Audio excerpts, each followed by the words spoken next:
Okey, so tajuk hari ini adalah berkaitan dengan sifat kimia dan saling pertukaran sebatian antara siri homolog. Jadi ini adalah sambungan daripada sifat fizikal yang telah kita sentuh sebelum ni. Jadi dalam tajuk ni, dalam tajuk ni anda sepatutnya mengetahui sifat kimia. Sifat kimia setiap siri homolog melalui aktiviti. Jadi melalui aktiviti di sini adalah merujuk kepada eksperimen tersebut. Seterusnya, memahami ester melalui aktiviti. Jadi yang pertama, hari ini kita hanya akan menyentuh sifat kimia siri homolog. Itu pun saya hanya akan menyentuh sifat kimia alkana. Dan pengenalan kepada alkina.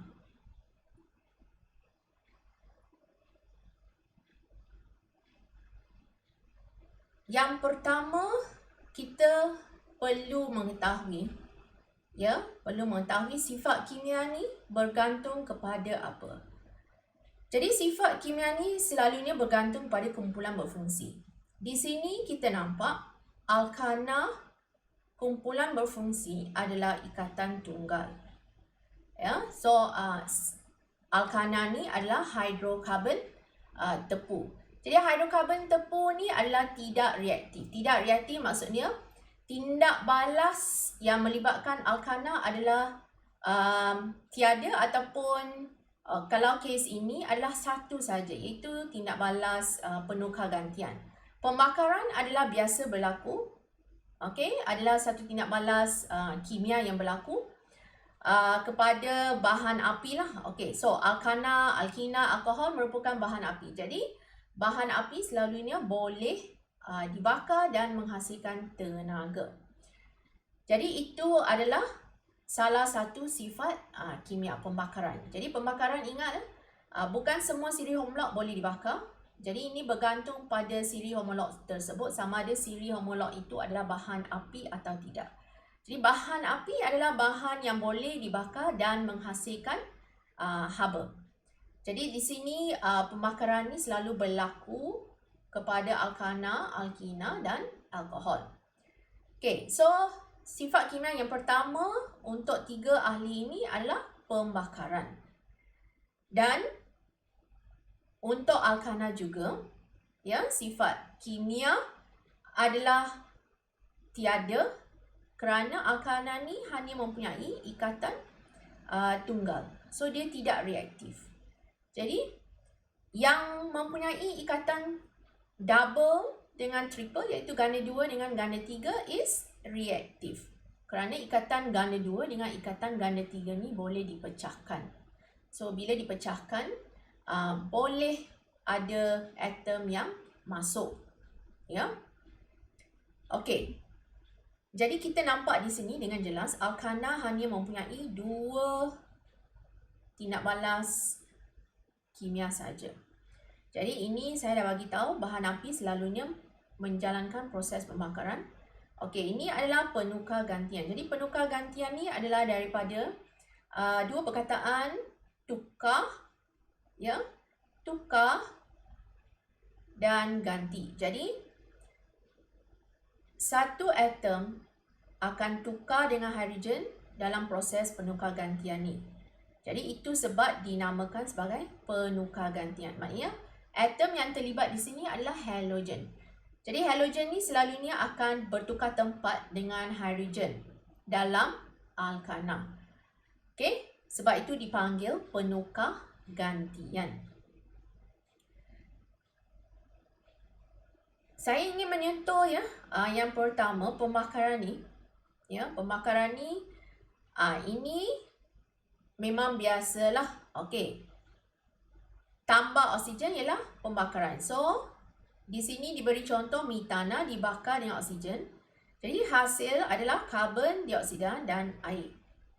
Jadi tidak ada banyak untuk hafal di sini kerana ini adalah hidrokarbon dan kita tahu pembakaran ni maksudnya tindak balas dengan oksigen. Jadi tindak balas dengan oksigen bermaksud ada tambahan atom oksigen. Jadi bila ada oksigen, bila ada karbon dan hidrogen, so hasilnya apa? Sudah tentu hasilnya adalah karbon akan gabung dengan oksigen menghasilkan karbon dioksida. Okey? Manakala hidrogen bergabung dengan oksigen menghasilkan air. Jadi mungkin masalah timbul untuk kamu seimbangkan persamaan. Ya? Jadi itu tak ada masalah. Kamu kena ikut peraturan untuk seimbangkan persamaan. Maknanya bila nak seimbangkan, okey, ikut peraturan seimbangkan karbon dahulu. Ya? Maknanya bila nak seimbangkan, pastikan bilangan karbon kiri dan kanan adalah sama. Selepas karbon dah seimbang, seimbangkan hidrogen. Okey? Baru kamu akan seimbangkan oksigen. Jadi kalau kamu ikut peraturan CHO, tak ada masalah. Ini kerana bilangan oksigen ni kadang-kadang melibatkan nombor ganjil. Jadi ikut saja CHO, seimbangkan karbon, hidrogen, oksigen. Kalau ikut peraturan ni, senanglah. Okey. Seterusnya yang di bawah sini adalah persamaan apabila pembakaran tidak lengkap lah. Okay? Pembakaran tidak lengkap bermaksud kekurangan oksigen.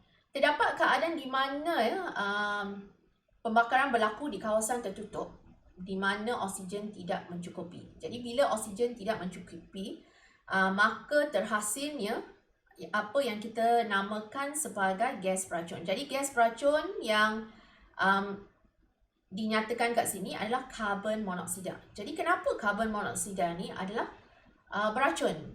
Okey, karbon monoksida ni adalah gas yang boleh menghalang ikatan hemoglobin dengan oksigen. Jadi hemoglobin ni akan mengangkut oksigen. Tugasnya mengangkut oksigen. Bila masuk karbon monoksida ni dia akan pecahkan ikatan di antara hemoglobin dengan oksigen. Jadi dengan itu apa yang berlaku ialah badan kita pada awalnya akan kekurangan oksigen. Jadi oksigen ini akibat kekurangan oksigen di otak kita, maka dengan itu kita akan pengsan dahulu, baru secara perlahan-lahan kita akan meninggal. Okay? So itu ialah bahayanya karbon monoksida. Jadi selesai yang tu, sekarang kita boleh bincangkan penukar gantian. Jadi penukar gantian ni bukannya susah, walaupun ada pelajar yang ini adalah biasa ya. Sebelum pelajar tu belajar sesuatu, mereka akan ingat benda tu susah. Tapi konsep tu jangan kata susah sebelum belajar. Okay, kalau kita lihat di sini, okay, nama proses ini sebenarnya penukar gantian. Jadi kita tengok pada perkataan tu sendiri, tukar dan ganti. Jadi pada awalnya saya dah bagi tahu penukar gantian ni melibatkan penukaran hidrogen dan halogen. Maknanya atom halogen. Halogen maksudnya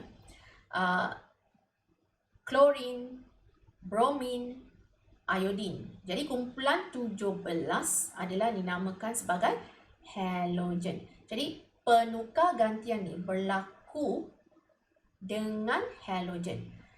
Jadi atom yang akan tukarkan tempat dengan hidrogen adalah atom halogen. Tapi kena ingat, halogen ni adalah duiatom. Okey, bila duiatom maknanya kalau salah satu atom telah gantikan tempat hidrogen, maka akan tinggal dengan satu lagi atom.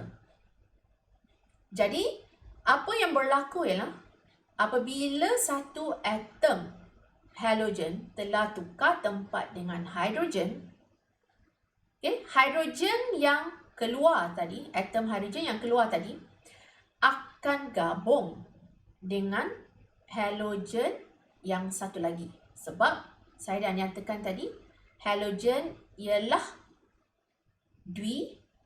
atom. Jadi bila atom, dua atom. Satu tukar tempat dengan hidrogen, satu lagi akan gabung dengan hidrogen.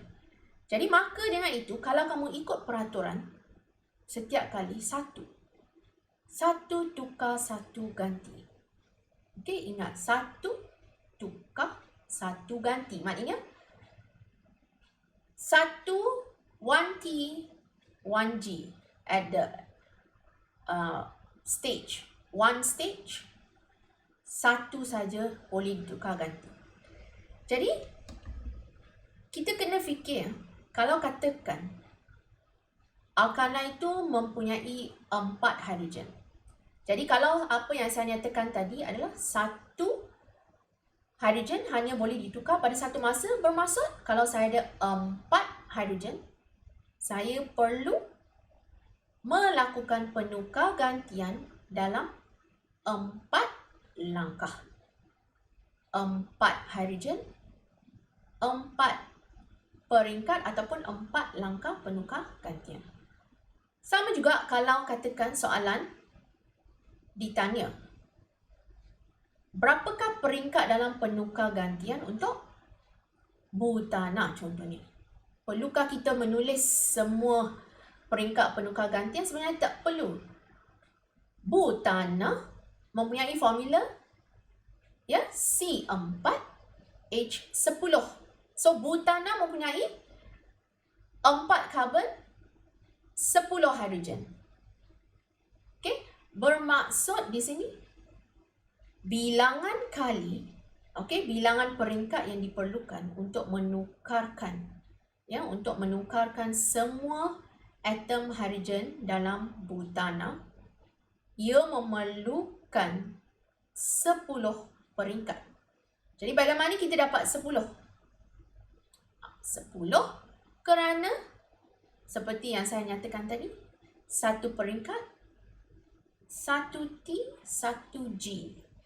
1T, 1G. Satu boleh tukar dan satu saja boleh ganti. So, kalau ada 10 hidrogen yang perlu diganti, maka kita ada 10 peringkat di situ. Jadi itu sebenarnya yang kita kena faham. Okey? Jadi dalam buku teks diberikan contoh metana. Jadi kita nampak metana pada setiap peringkat sama. Okey. Jadi kalau kita nak menulis ya. Okey. Inilah persamaan struktur. Okey, kerana persamaan ini melibatkan formula struktur. Jadi apa yang dilukis di sini adalah, okey, langkah pertama salah satu. Salah satu maknanya antara 4 hidrogen di mana-mana saja boleh ditukar. Jadi hidrogen ni telah ditukar dan digantikan dengan klorin. Jadi molekul ini akan masuk ke peringkat kedua. Maknanya hasil ini akan masuk ke peringkat kedua. Jadi yang ini bukannya asid hidroklorik, tapi yang ini adalah gas hidrogen klorida. Okey, so masuk ke peringkat kedua. Bezanya adalah pada peringkat kedua, dua atom halogen. Okey, peringkat kedua, 2 atom halogen telah ditukar ganti. Okey, kita nampak jelas di sini. Pada peringkat 2, 2 atom halogen telah ditukar gantikan dengan 2 atom hidrogen. Jadi 2.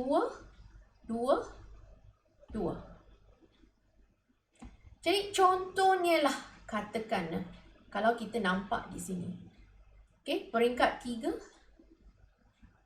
Ini 3. Okey, maknanya apa kesimpulan kita boleh buat di sini? Kalau contohnya kamu diminta tuliskan peringkat keempat dalam tindak balas penukar gantian etana contohnya. Jadi etana adalah formula C2 H6. Jadi C2H6 kita kena ingat. Okey, ada 6 hidrogen yang perlu ditukar ganti. Jadi, apa yang kita tahu kalau peringkat ketiga, 3 atom halogen telah digantikan. So, maknanya di sini, kalau contoh ni dia suruh kamu tulis soalan, tuliskan. Okey, tuliskan persamaan penukar gantian untuk etana pada peringkat ketiga. So, apa kita buat? Kita tulis dulu hasil dia. Sebab kita dah tahu peringkat ketiga maknanya 3 atom telah ditukar ganti. 3. Okey, H tinggal berapa? So, kalau asalnya 6, okey, sepatutnya hasil tambah kena 6. Maknanya bilangan hidrogen dan bilangan klorin tu adalah mesti sama dengan jumlah asal. Kerana klorin ni hanya ganti tempat hidrogen. Jadi di sini sepatutnya berapa? Kalau 3 klorin telah tukar tempat dengan 3 hidrogen. So di sini akan tinggal dengan baki 3 atom hidrogen.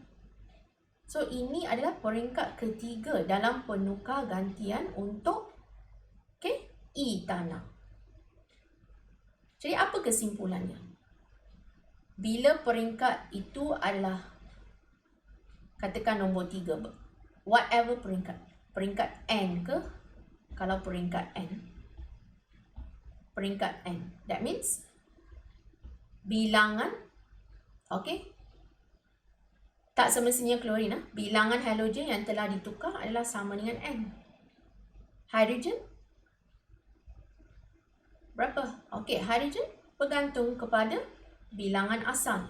Okey, kalau contohnya peringkat N ialah N, so kita kena tolak lah. Okey, kalau asalnya katakan X, so kita tolak X, tolak N. X ialah bilangan, okey, X ialah bilangan hidrogen asal. Okey, bilangan hidrogen asal. Okey, bilangan hidrogen asal. Jadi dengan tu kita boleh buat kesimpulan di sini ya. Peringkat mesti sama dengan bilangan atom halogen yang ditukar ganti. Okey, peringkat mesti sama dengan bilangan hidrogen yang ditukar ganti. Jadi apa-apa peringkat saja sepatutnya kamu boleh tulis persamaan seimbang. Okey, dengan hanya ingat apa yang saya beritahu tadi. So peringkat tu bermaksud bilangan, okey, bilangan hidrogen yang ditukar ganti. Okey, seterusnya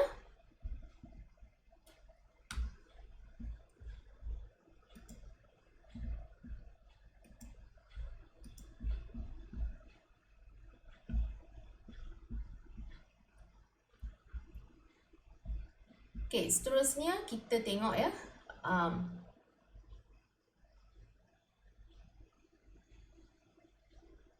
Okey, sifat kimia alkina saya akan sentuh sedikit ya, sifat kimia alkina. Okey, sifat kimia alkina melibatkan pembakaran. Ini pada awalnya saya telah bagi tahu. Okey, pembakaran akan ada merupakan tindak balas kimia untuk alkana, alkina dan alkohol. Okey, kecuali asid ya. Okey, kecuali asid. Sebab asid ni bukan bahan api. Okey, bukan bahan api lah. Okey. Okey, so kita tengok kat sini tindak balas penambahan. Okey, dan juga pempolimeran penambahan. Okey, perkataan penambahan di sini adalah kerana bila ada ikatan ganda dua sudah tentu seperti yang saya nyatakan tadi, hidrokarbon ni adalah tidak tepu.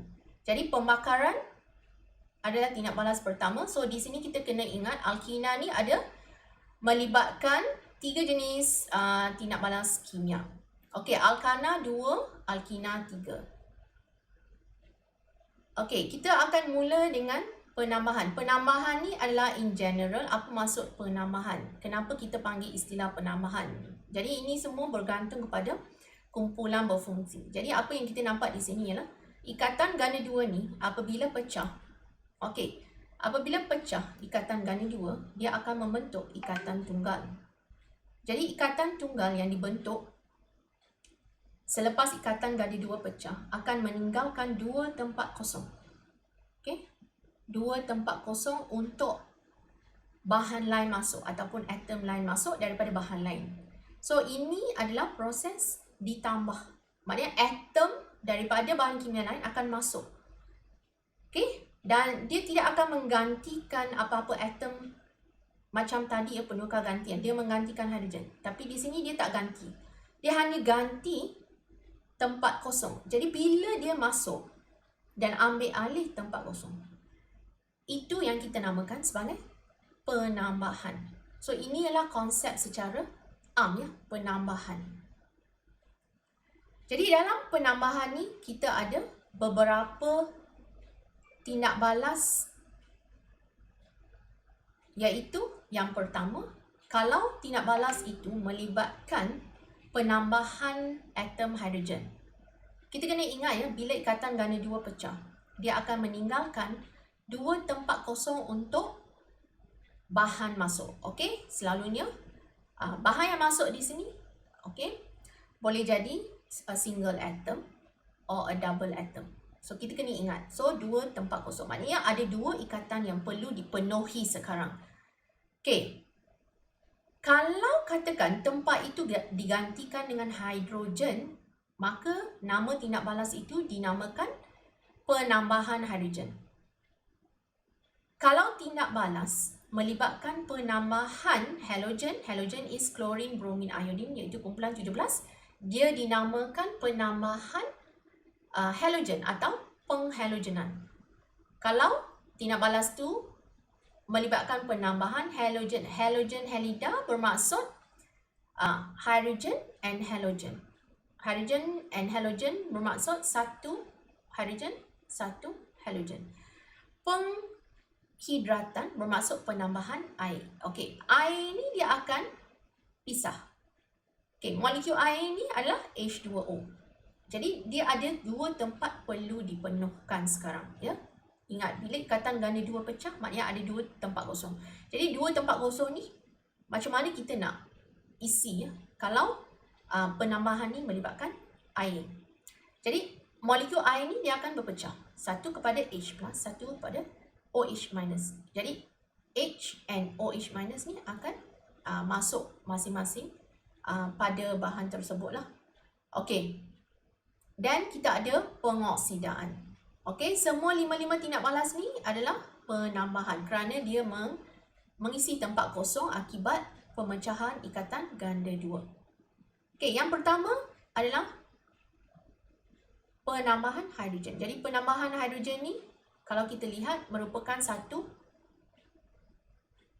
proses di mana alkina boleh tukar kepada alkana.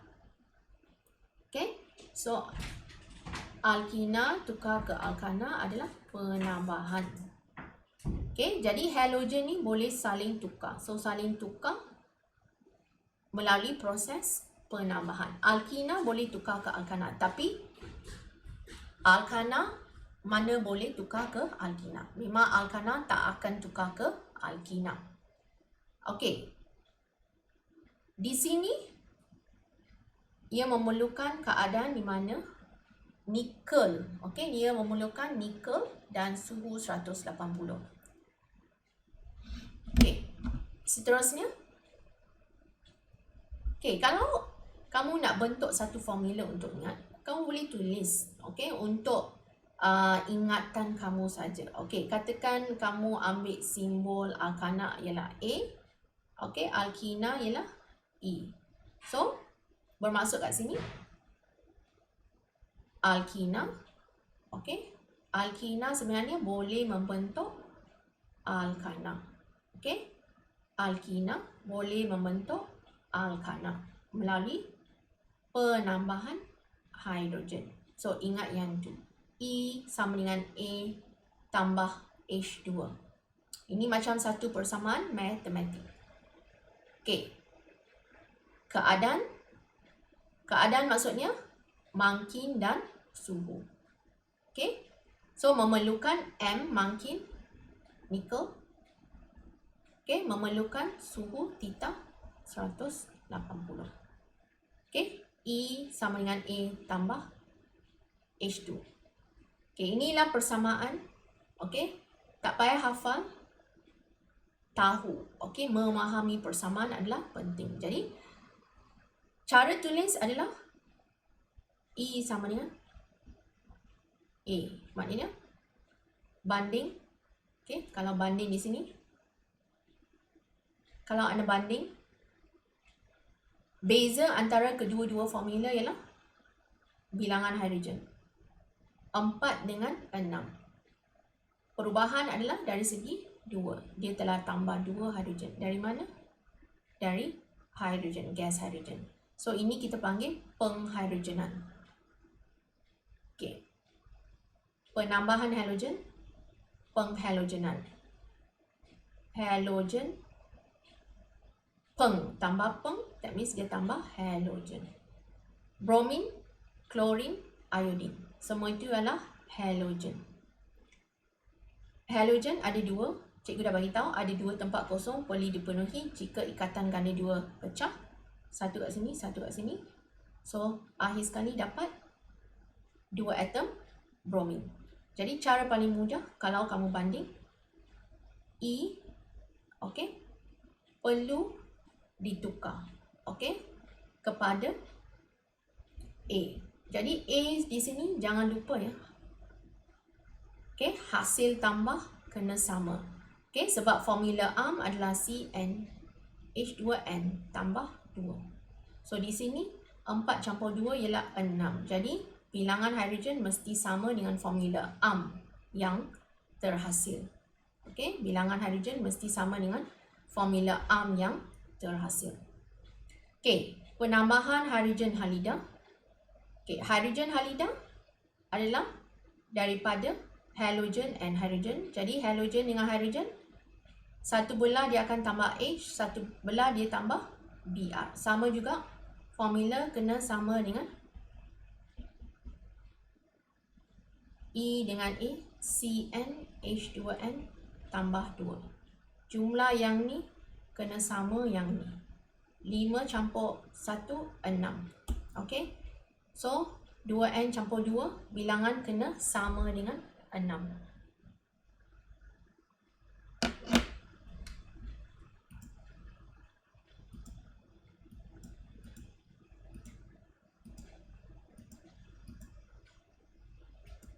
Okey, seterusnya kita lihat. Okey, seterusnya kita lihat penambahan yang keempat, penghidratan. Penghidratan melibatkan air. Di sini ada mangkin, ada suhu, ada tekanan. Sama macam penghidrogenan. Jadi bukan semua tindak balas ada keadaan dia. Hanya dekat sini ada 2. Penghidrogenan dengan penghidratan. Hidrat maknanya tambah air. Jadi air ni akan berpecah. Okay.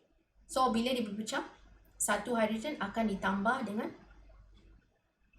hidrogen dalam molekul tersebut. Satu lagi akan diletakkan di hujung, iaitu ini ialah hidroksil.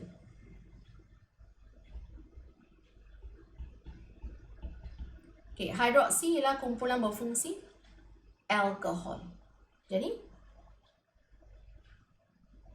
alkina E akan dapat O. For example, sebab O saya letak sebagai simbol untuk alkohol. Okay, ini untuk pemahaman kita.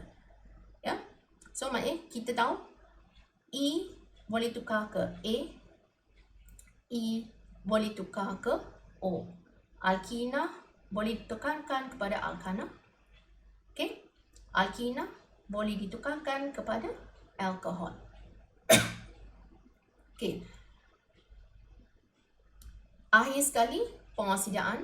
Okey, pengoksidaan memerlukan bahan pengoksidan seperti biasa. Jadi bahan pengoksidan di sini adalah kalium manganat 7 berasid. Jadi nama kena jelas.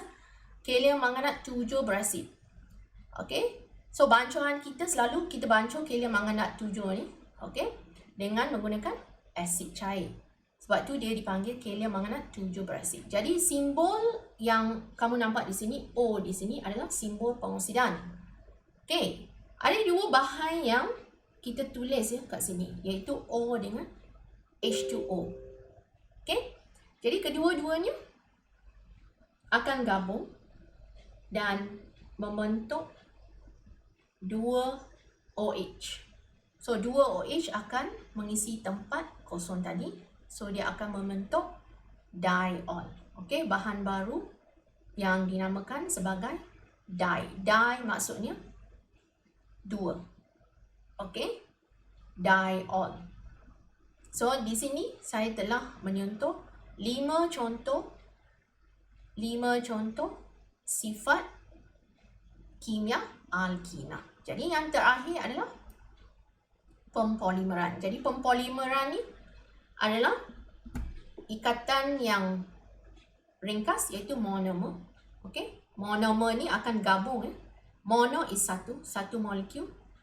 Polimer is banyak, poly is banyak. So monomer bergabung menjadi polimer. Jadi itu yang kita namakan sebagai penukar gantian. Pempolimeran. Pempolimeran. Okey, jadi pempolimeran ni pempolimeran ni kalau kita lihat di sini juga memerlukan keadaan yang sesuai. Jadi suhu 200, tekanan 1200. Okey. Macam mana kita tulis ataupun lukis? Kalau di sini dengan jelas nampak ada etana. Etana ni adalah molekul ataupun dengan ringkas kita panggil monomer. Apa itu monomer? Okey, molekul ringkas yang bergabung untuk membentuk polimer. Jadi molekul-molekul yang bergabung untuk membentuk polimer dinamakan monomer. Okey, monomer ni perlu ada sekurang-kurangnya satu ikatan ganda 2. Jadi di sini ikatan ganda 2 apabila dia hendak membentuk polimer dia perlu pecah. Okey. So apabila dia pecah, kita nampak di sini ya, dia akan gabung. Okey, dia boleh bentuk ikatan dengan molekul di sebelah. So bila dia dah bentuk ikatan, okey, bila dia dah bentuk ikatan maka dia boleh gabung. Jadi proses ini akan berterusan. Okey. So is infinity lah, berterusan. Okey. Dengan bilangan molekul yang banyak. Jadi bila kita nak tulis formula, kita tulis dengan ringkas, dengan kita guna N. N ialah bilangan monomer. Jadi inilah persamaan untuk pempolimeran. Jadi dengan itu saya telah sentuh semua tindak balas kimia untuk alkana dan alkina. Jadi semoga selepas ini anda boleh tulis persamaan. Jadi untuk memahami seterusnya apa yang anda boleh buat ialah menulis 5 persamaan, okey, 5 persamaan penambahan dan 1 persamaan pempolimeran untuk betul-betul pastikan kamu faham. Okey, dengan tengok saja, dengan baca saja anda tidak boleh kata telah faham. Okey, jadi dengan itu saya tamatkan sesi perbincangan iaitu tentang sifat kimia.